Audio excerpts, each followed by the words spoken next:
Hi everyone, thank you so much for joining us today for another episode here at NN Financial Services. My name is Dawazo Linda. I am a representative of NN Financial Services, which is an authorized financial service provider registered with the Financial Service Conduct Authority. In today's episode, we are going to be talking about a gap cover. So what is a gap cover? In short, a gap cover basically is just a product which you top up on top of your hospital plan. So a hospital plan initially deals with admissions in hospital. So when you're admitted, your hospital plan will take care of your hospital bills when you're admitted in hospital. However, specialists are not regulated. So specialists do charge more than the medical aid rate, which means that they can charge more than what your medical aid is willing to pay.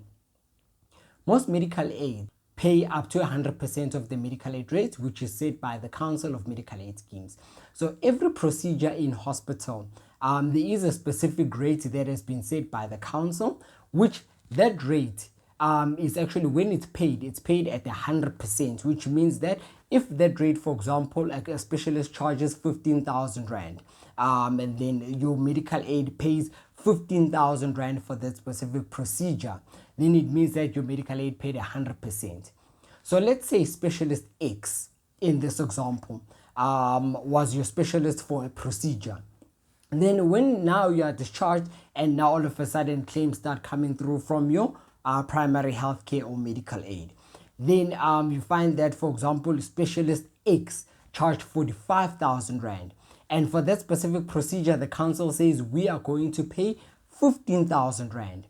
Then that means that 15,000 Rand set is the 100% of the medical aid rate, of which now in our example, because the specialist X now charged 45,000 Rand, that means that specialist X charged 3 times the medical aid rate. 3 times the medical aid rate. If your scheme rate is 100%, your scheme is only going to pay specialist X only 15,000 Rand.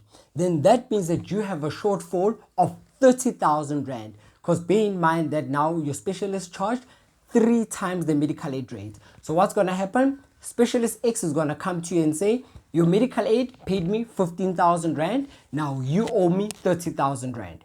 Now, if you've got a gap cover, the great news is that you can take that invoice, submit it through to the gap cover. If your gap cover pays up to 3 times the medical aid rate, which in this case is 300%, then it means that they will cover the shortfall of the 30,000 Rand, as there is a shortfall because the specialist charged 300%. It's very important to understand how much over and above the 100% your gap cover actually pays. If you do not have a gap cover, then unfortunately in this example, you will be the one liable to pay the 30,000 Rand shortfall from pocket. Now, let's draw a picture for us to understand exactly what we mean. Let's use our famous example of a pregnant lady. Pregnancy is always the simplest example to utilize. A lady goes into hospital to go give birth. The gynecologist, which in this example is specialist X, in what we've been saying, now decides to charge 3 times the medical aid rate. So it means now they're claiming from your medical aid 45,000 Rand. Your scheme now pays 15,000 Rand.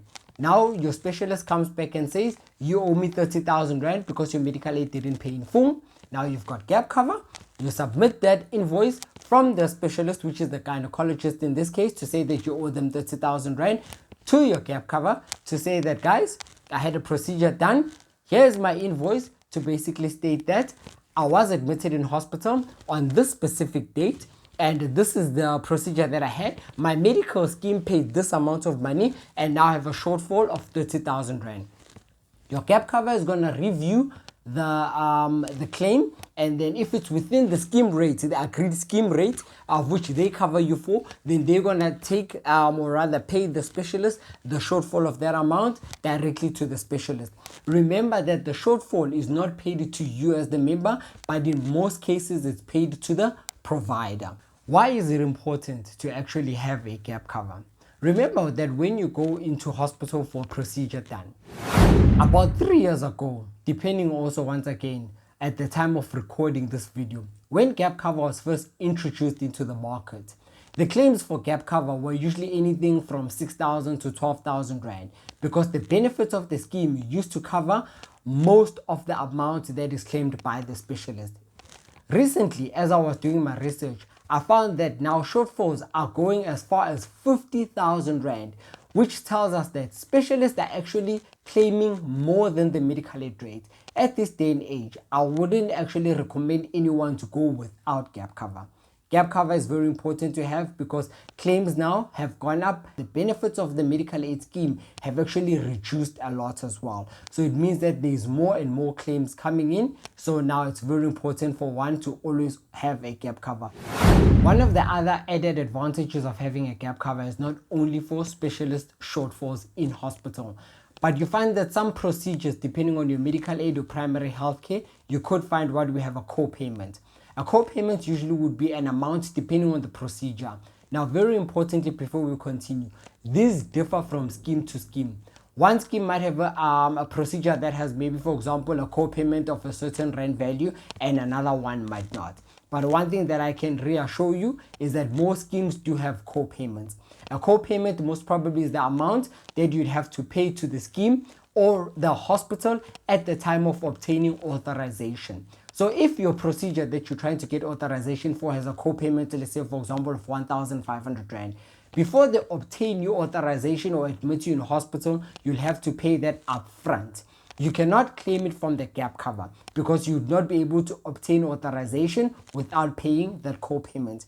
The nice thing about most gap covers is that they actually cover the co-payment. So whatever amount you pay in advance at the time of authorization, when you are discharged, you can always claim that money back from your gap cover. So always keep the invoice that is given to you when you pay your co-payment because you can always claim that money back.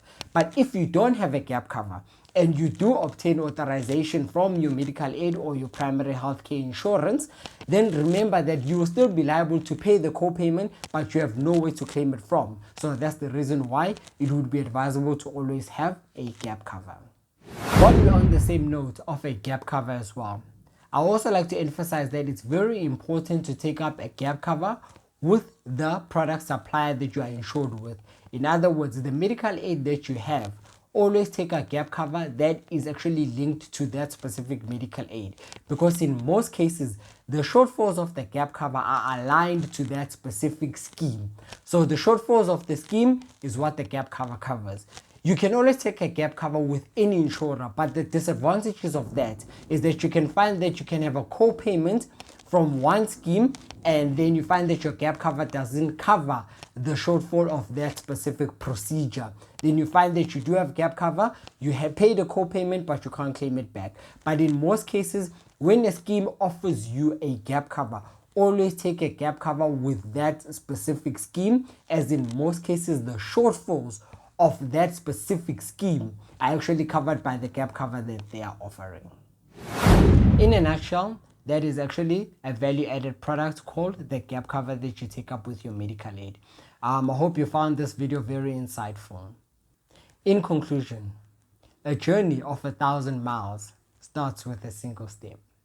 My name is Dr. Linda. I leave you with peace and good health.